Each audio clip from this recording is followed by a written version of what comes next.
Good morning. Well, it's good to be here this morning. I think it's been almost a year since the last time we came. And not last time, time before that, I think I said I would try to bring my family the next time, and they came to Slave Lake, and then one of our boys got sick in the hotel, and they stayed in the hotel while I came here. But this morning, they are here with me, so it finally worked out. You know, there's a man standing before a judge in California for shooting a condor. This is a protected bird, and there's quite a severe penalty for killing one of those. But the man pleads with the judge by saying, I just arrived in the state, and I've never seen a bird that large before, and I was hungry, and I couldn't help myself to shoot it and eat it. Well, the judge says, oh, in that case, I'll forgive you. Just don't let it happen again. And the man replied, yes, sir. And the judge, just out of curiosity about this bird, asked him, so what did it taste like? He said, I guess somewhere between a whooping crane and a spotted owl.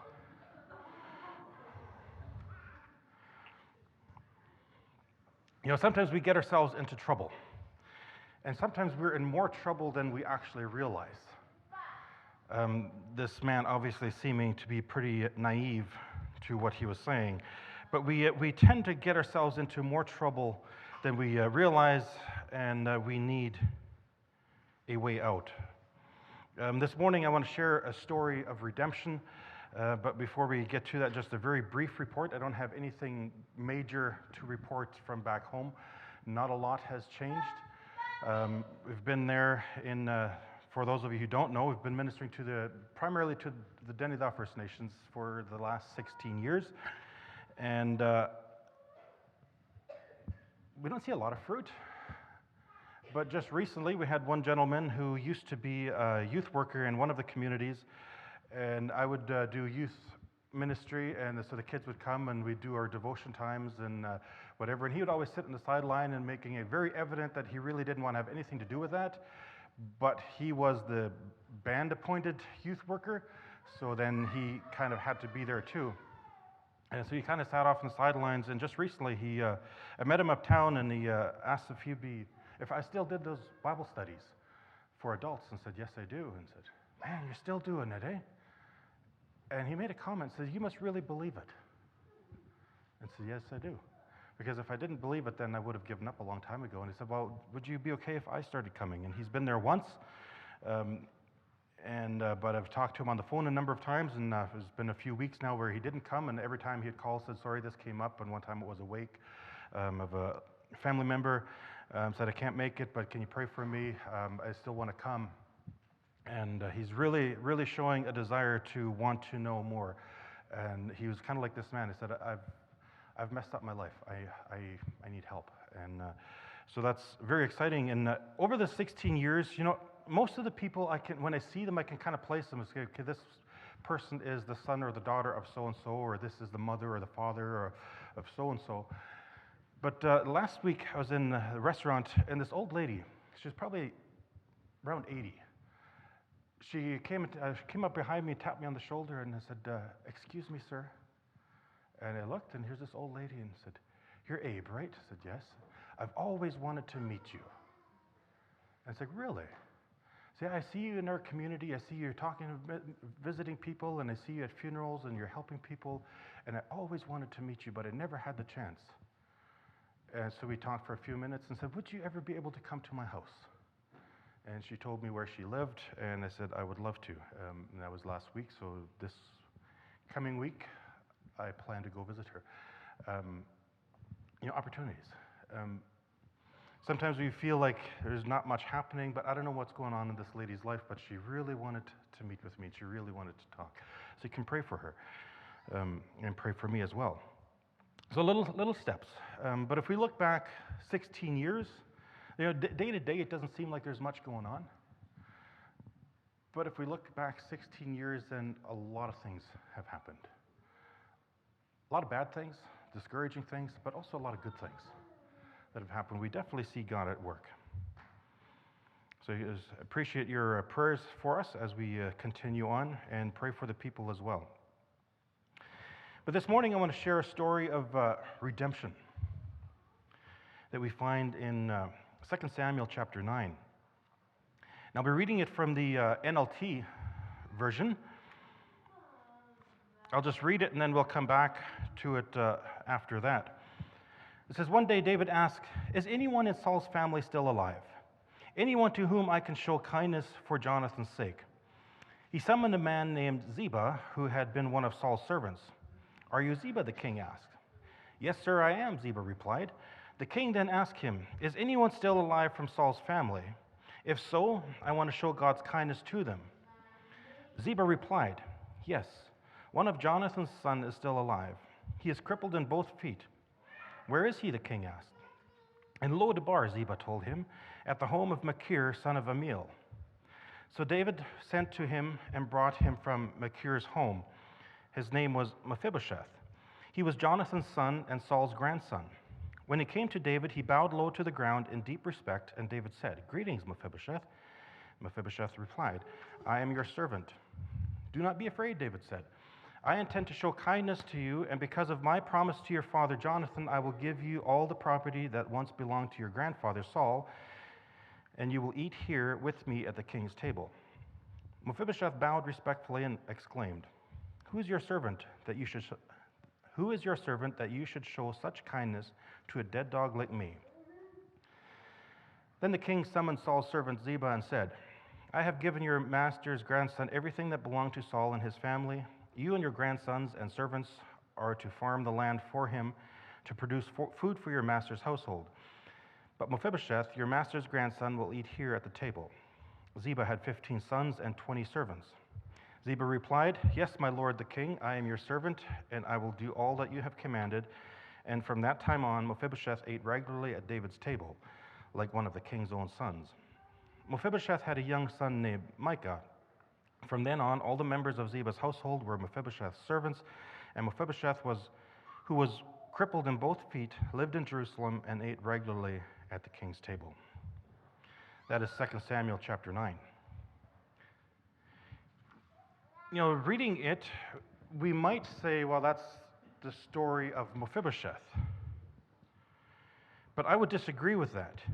If we look in Luke chapter 15, we find, you don't have to turn there, but we find the parables of the lost sheep, the lost coin, and the lost son, or the prodigal son. And we tend to think of those parables as the title tells us, the parable of the lost coin, or the parable of the lost sheep, or the prodigal son. But in reality, I think if we really look at those stories, they're not the story or the parable of the lost son or the coin. They're the parable of the shepherd that went to find the sheep. They're the parable of the woman that searched for her coin, or the parable of the father who was waiting for his son.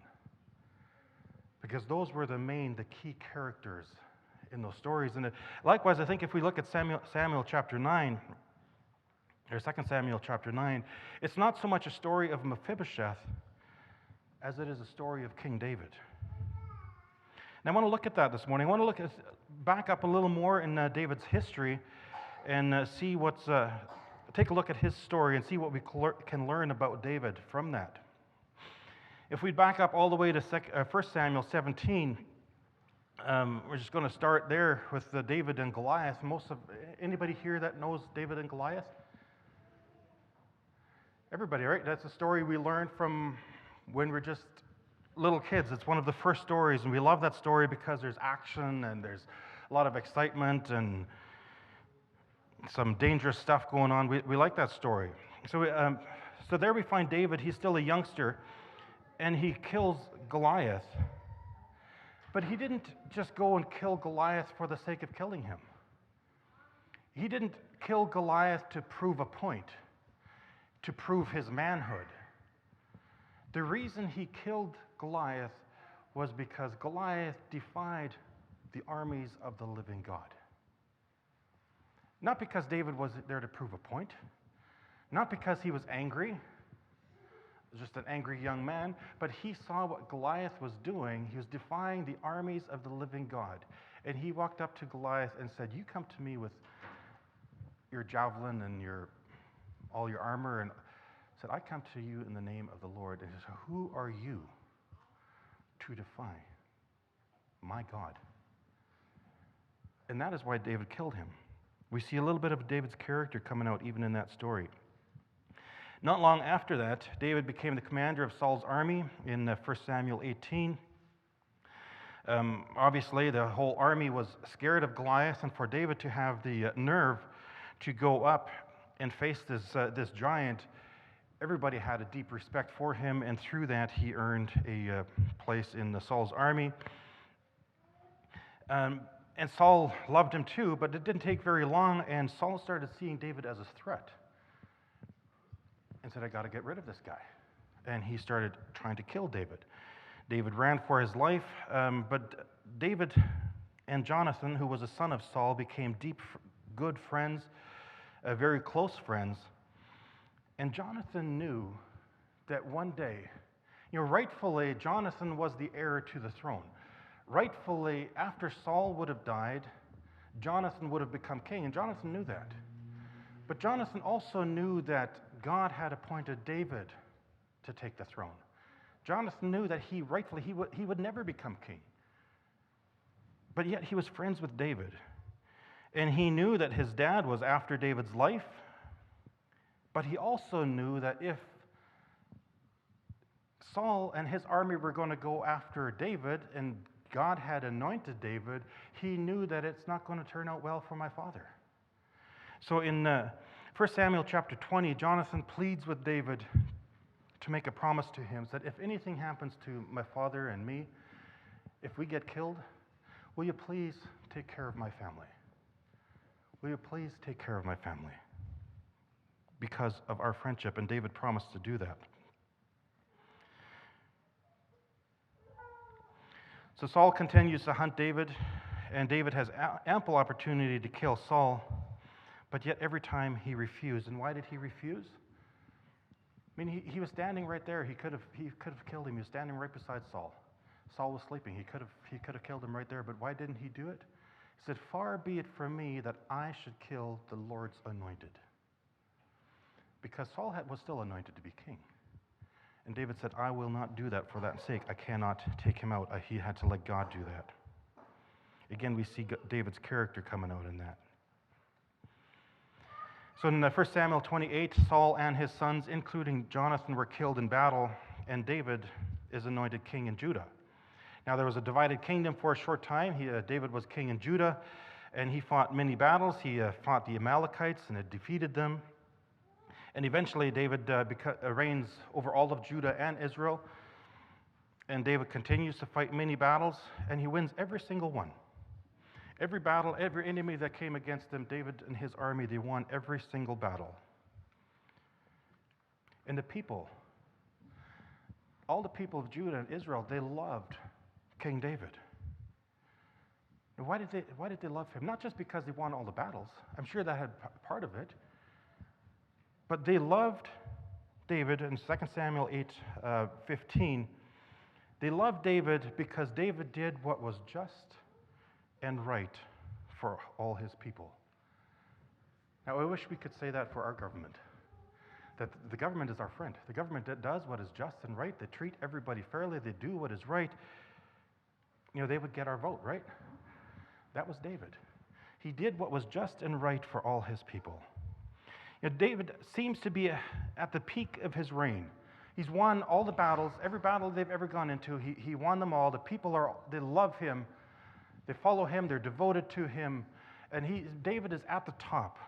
He's at the peak of his reign, and it's almost in the 2 Samuel chapter 9, the passage that we read. It's almost as if David is standing here and kind of reflecting back on his life and how he came to this position, how he came to be where he was at. And as he's doing that, he remembers Jonathan. He remembers the promise that he made to Jonathan in 1 Samuel 20. The promise that he had made that if anything should happen to Saul and Jonathan's families, that he would take care of Jonathan's family. So in 2 Samuel 9, verse 1, it says, one day David asked, is anyone of Saul's family still alive?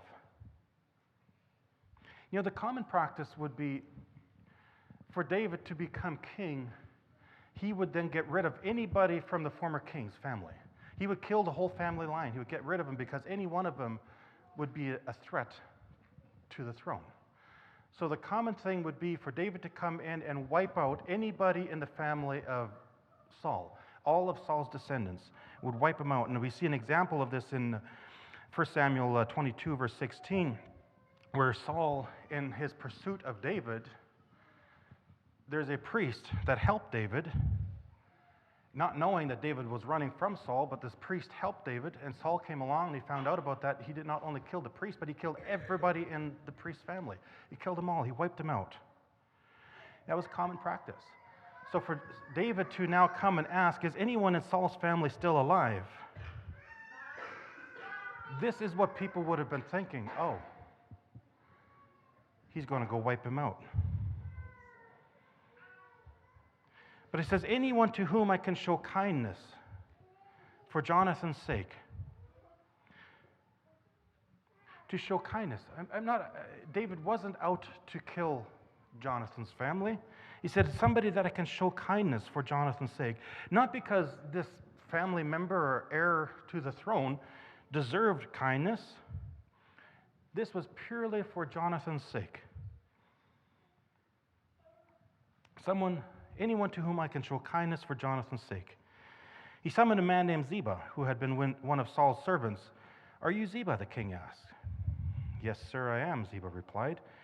Then the king asked him, is anyone still alive from Saul's family? Ziba had been a servant to Saul, and Ziba would have known exactly what David would have wanted.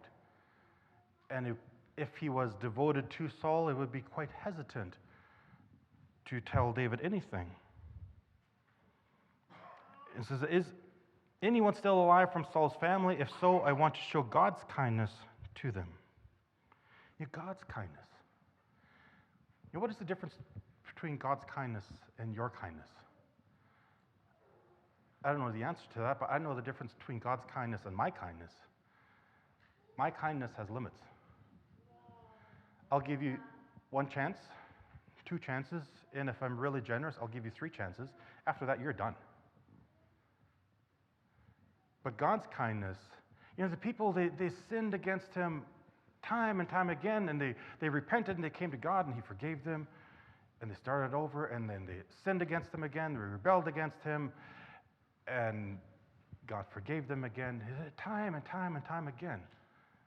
My kindness has limits, but here David says that I can show God's kindness to them.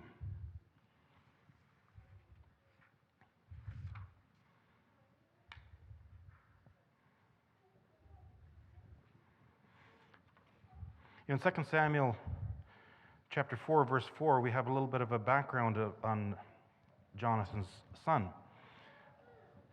It says, Saul's son Jonathan had a son named Mephibosheth, who was crippled as a child. He was 5 years old when the report came from Jezreel that Saul and Jonathan had been killed in battle. When the child's nurse heard the news, she picked him up and fled. But as she hurried away, she dropped him and he became crippled. Now, why would she pick up this child and run the second that she heard Saul and Jonathan have both been killed? She picked him up and fled because she knew from a human perspective, Mephibosheth is next.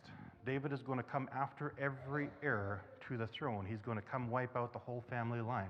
So this servant lady picked up Mephibosheth and ran. David asked, is there any survivors from Saul's family? And Ziba replied, yes. One of Jonathan's sons is still alive. But he doesn't stop there. He says, one of Jonathan's sons is still alive. He is crippled in both feet. I find it kind of interesting that he adds that so quickly right after. Yes, there's one of the sons is still alive, but he's crippled in both feet. In other words, he's no threat to you. Because in those days, to be crippled in both feet, you can't walk, you're helpless, you're hopeless. It was kind of showing that God has something against you. There's maybe a curse on your family or on you. There's something against you from God for sure. And plus, when you're crippled, this guy is not a threat to you in any way. So yes, there's still one, but he's not a threat. You don't need to worry about him. He's never going to come after you. He is crippled in both feet. He was not someone that you wanted to be with. You know, I've shared this story before, maybe we have shared it here before, but some years ago, there was a gentleman. He'd been living on the street for many years, a number of years, and he was kind of despised by his family. And then one day his father-in-law passed away, and they were going to have the wake. Well, he was on the street, and I ran into him. I picked him up. We were going to go home. I was going to take him home to the wake. And on our way home, there's 2 bull moose standing on the side of the road, and this is in the wintertime, or early winter. And he's like, "Hey, where's your gun?" And I was like, "I'm sorry, it's out of season for me, so I don't carry my gun." But we turned around, I called Janice, she got my gun ready, and we raced home and we grabbed our gun. We came back, and sure enough, one of the bull moose is still standing there, and he killed it. And that is traditionally what they will do, is they will send somebody out to kill a moose, and during the wake, they will cook the moose over the fire, and we have a great time as a family visiting, enjoying each other's fellowship, and just being there for each other. And now he killed this moose, and the snow is deep, it's cold, so we went back into town. This was towards the end of the day, and we knew he had some relatives in town. They were going to see if they could come and help him cut it up and butcher it and take it to the wake. Not a single person would help him. Not one. So me and him went back there. We cut up this moose, the whole moose, and threw it into the back of my 2-door Jimmy, and away we went. As we packed that last piece of meat out of the ditch, and I'm not exaggerating, the snow was probably about that deep. We're packing it through the snow into the vehicle, and he stopped, and he says, "Abe, I'm going to quit drinking." I said, "Really?" I said, "Why?" "Well, if I can kill a moose, I can quit drinking." And he did. Never drank again. That was it. But his family, we showed up at the wake, and they wouldn't even believe him. Said, "I have a moose," and they wouldn't even believe him because of who he was. And they finally, when we came to the vehicle, they showed it to him. "Well, Abe probably shot it for you." And said, "No," I said, "I did not shoot it." They didn't want to believe it because of who he was, but they wouldn't help him butcher it because they would not be associated with him, because he was a street person, and if they were to associate with him, well, then they would really be no better. That was Mephibosheth. Mephibosheth, being crippled in both feet, he is not one that you wanted to associate with, because if you would associate with him, that would make you like him, or if there was a curse on Mephibosheth or his family, it would rub off on you. So he was not one that you wanted to be associated with. So is there any survivors from Saul's family? Ziba replied, "Yes, one of Jonathan's sons is still alive. He's crippled in both feet." But I find it interesting. David didn't ask, "Oh, well, how bad is he?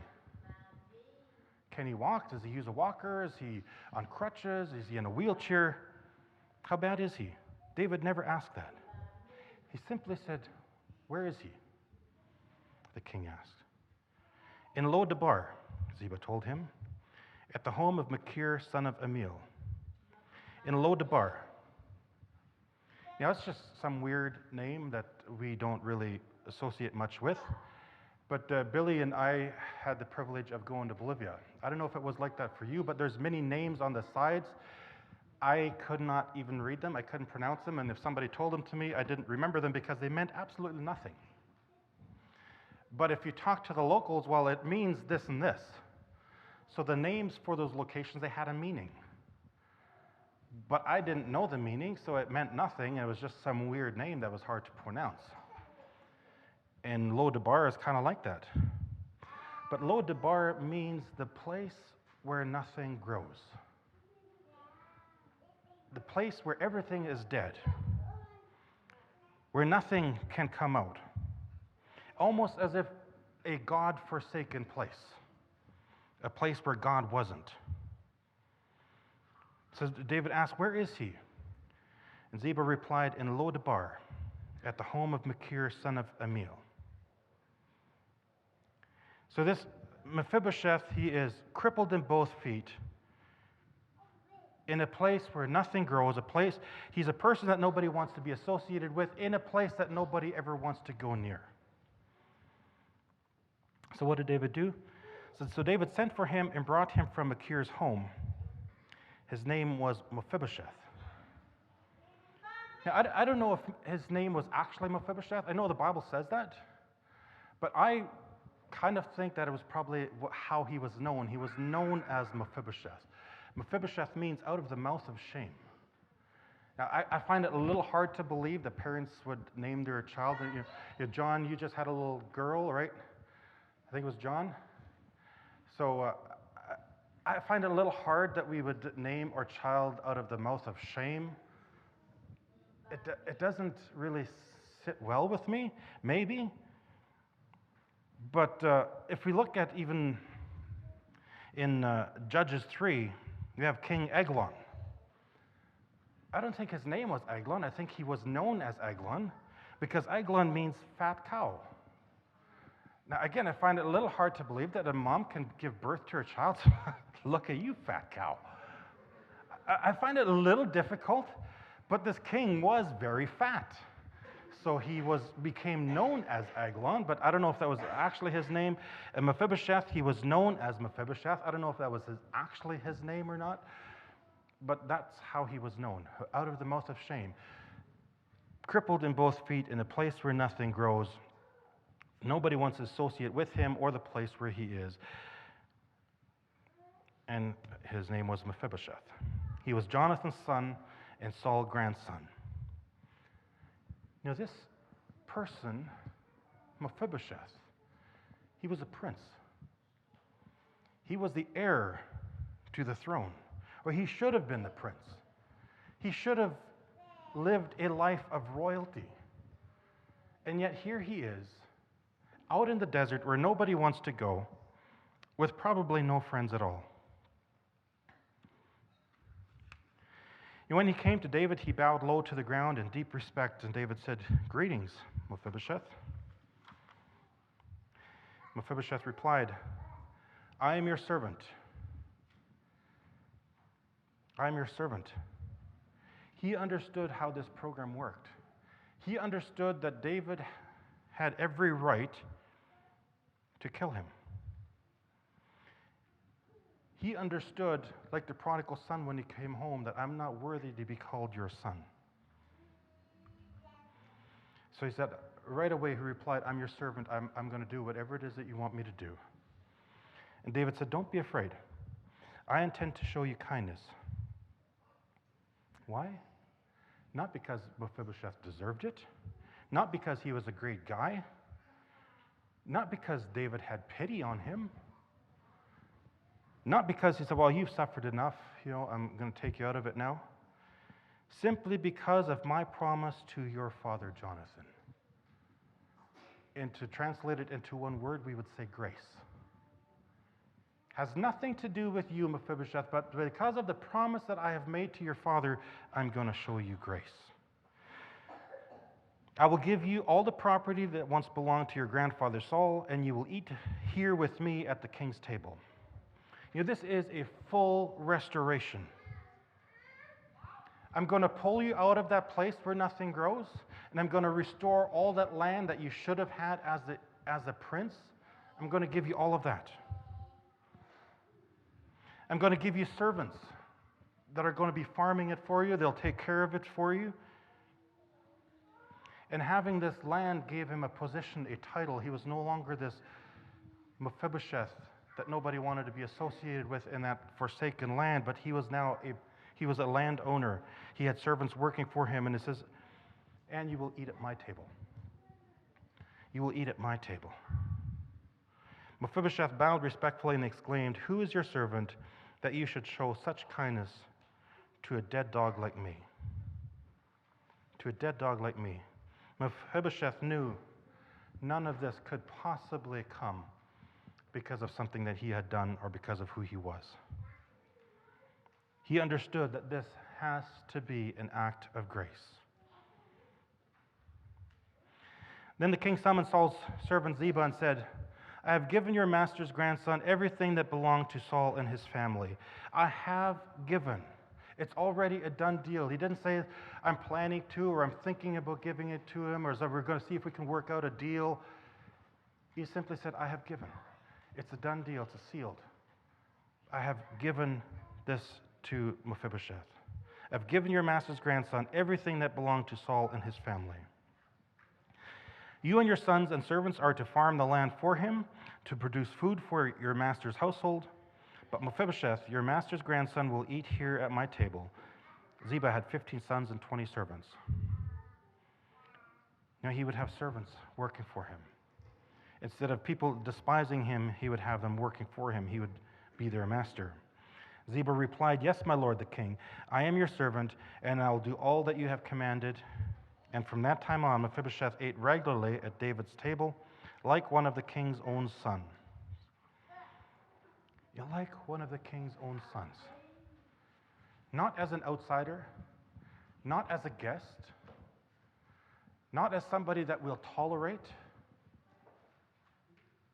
but as a son, totally accepted into the family as a son. Mephibosheth had a young son named Micah. From that time on, all the members of Ziba's household were Mephibosheth's servants. And I love verse 13, the last verse. It said, and Mephibosheth was crippled in both feet, lived in Jerusalem, and ate regularly at the king's table.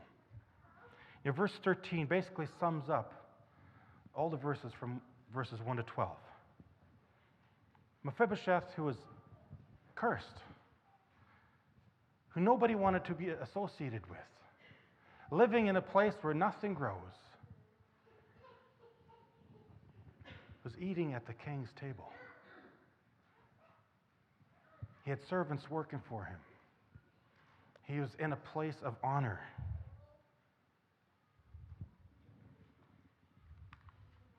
Now, where do you see yourself in this story? But I would say each and every one of us, we are Mephibosheth. We are crippled. We are the cursed ones. We are those in a place of Lo-debar where nothing grows, with nothing to offer. Even the nicest person on the face of this earth has fallen short of God's glory. Romans 3:23. None of us are how we should be. We in ourselves are in a place where nothing grows. John 15 says that there's no fruit outside of Christ. But yet, Jesus showed mercy. Not because of something that we've done, not because we were amazing people, not because we deserved it or because he had pity on us. Titus 3:5 says he saved us not because of the righteous things that we had done, but because of his mercy. He washed away our sin, giving us a new birth and new life through the Holy Spirit.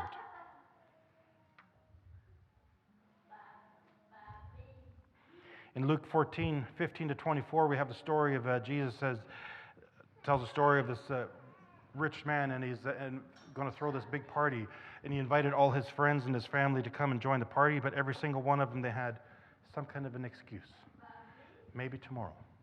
Well, I'm just doing this, or I'm just getting married, or just did this, or it just doesn't work right now, so nobody could come.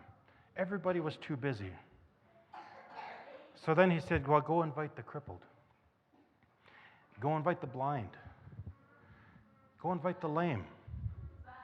Those that have absolutely nothing to offer. And what did they do? They came and they celebrated with the rich man. You know, the offer that Jesus gives us to come. Matthew 11 says, come to me. But who's he saying that to? He doesn't say, come to me if you think you can do it on your own. Come to me, all of you who think you have life figured out and don't need anything. No, because those people never come. He says, come to me, all of you who are weary and are carrying a heavy burden. All of you who realize your place, that in and of yourself you have absolutely nothing to offer. There's nothing you can do to be made right with God. If you realize that, then come to me and I will make you right.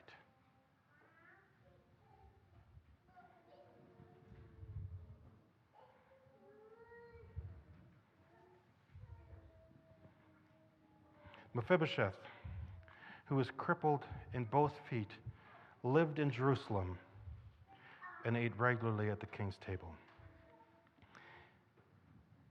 For those of us who realize that we in ourselves, we have absolutely nothing to offer, we realize that we are Mephibosheth. We are the cursed. We are the disgraced. We have nothing to give. Ephesians 2 says we are saved by grace through faith. Romans 8 says that when we come to that point, if we realize that we are adopted, he adopts us not as servants, but as family members.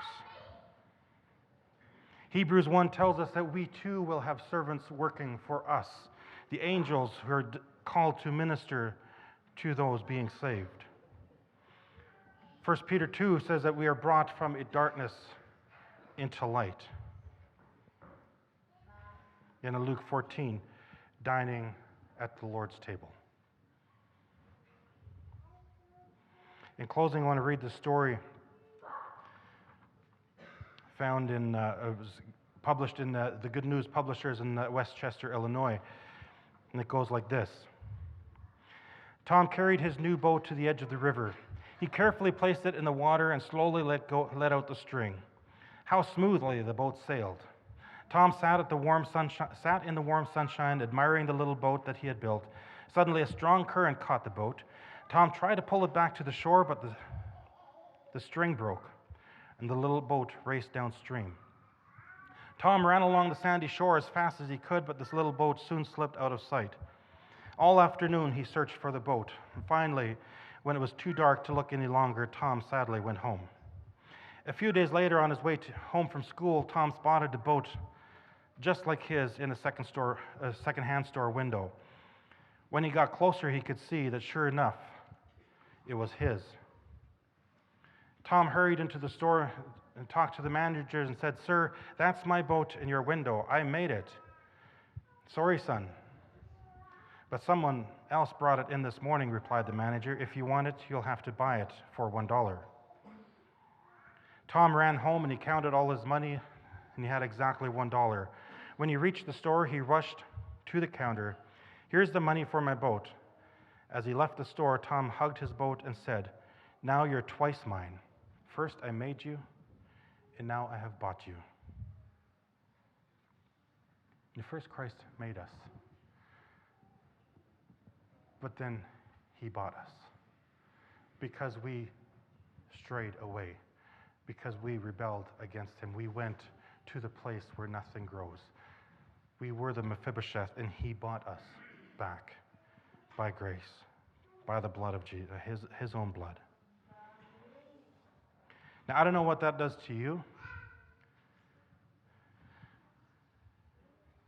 but Paul in Romans 1:13-15, he said this, "I want you to know, dear brothers and sisters, that I planned many times to visit you, but I was prevented until now. I want to work among you and see spiritual fruit, just as I have seen among the Gentiles. For I have a great sense of obligation to people both in the civilized world and the rest of the world, to the educated and uneducated alike. For I'm eager to come to you in Rome, too, to preach the good news." Paul said he felt a deep sense of obligation to the people. Why? Because Paul understood who he was. He understood that in and of himself, he was a Pharisee. He knew the scriptures well. And yet he persecuted the Christians. And when he finally came to know the Lord, he realized that he, in and of himself, had nothing good to offer. He was nothing. He was saved by the grace of God. And if God can save me, that created an obligation. He felt an obligation to the people to tell them this good news. Last fall, I had an amazing day. I had a gentleman call me one time said, "Hey, do you have any plans, any projects going on or something that you could use some help with?" And I said, "Well, I still need to get a new roof on my house. I need to reshingle it that I just haven't gotten around to doing." So, "Oh, would you mind if I came and helped you?" And I said, "Yeah, sure, if you want to." And a few minutes later, he called me back and said, "Abe, would you mind if I called a few other guys to come and help as well?" I said, "Well, you do whatever you want to do. More the merrier, I guess." And so the day before we had planned to come, and I called him, just how many people are we expecting? Because Janice was going to cook lunch for everybody, and just to have a bit of a head count. And said, "Well, he's probably going to bring 3 or 4 people." So we figured 4 or 5 people maybe. And 8 o'clock, people started showing up in their yard, just starting to get daylight. And by the time they were all there, we had 11 or 12 people. And by 12 o'clock noon, we had the old shingles off, new shingles on, the house was done. And not only that, but sometime before that, I talked to a trenching company about putting in a secondary gas line for me. And so early that morning, 6 o'clock in the morning, this guy calls and says, "Well, my equipment will be in high level. I won't have time to do it. But my equipment will be there. It'll be done at noon. If you want to go pick up the equipment, you can do it yourself and just bring it back to town and we're done." And he wasn't going to charge me anything for it. Just go pick up the equipment and use it. And while we had this shingling project going on, I said, "So we'll see how that turns out," and not thinking that we'd be able to do the whole thing. But by noon, the whole thing was done. We had lunch. Everybody left. I went into town, picked up this equipment, got my line plowed in. Everything was done in one day. It was amazing. A few days later, this guy who owned this trenching company called me and said, "Abe, I have a little project up at the airport, which is a kilometer down the road from us. There's a hole in the sidewalk where they had done some work, and now that needed to be patched. It was a hole about this big." He was wondering if I could go get some concrete bags and mix it up and throw it in there. Well, guess what I said? Not a chance. Why would I do that for you? Right? And of course I didn't say that. I felt obligated. This was such a small little thing. I felt obligated to do that for him. After all that he had done for me, I felt obligated to do that for him. Now, he wouldn't have loved me any different if I said, "Well, I would really like to, it's just not going to work out right now." He would have sent somebody else to do it. But I felt obligated to do that. Now, that was a very small thing. If we realize who we are naturally, our human nature, humanly, where we are, what we have to offer the Lord in and of ourselves,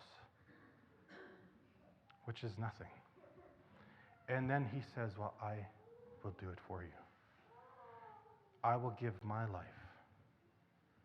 I made you, now I bought you." Does that give us a sense of obligation to then share this with other people so that they too can know? I know for me it does. Let's pray.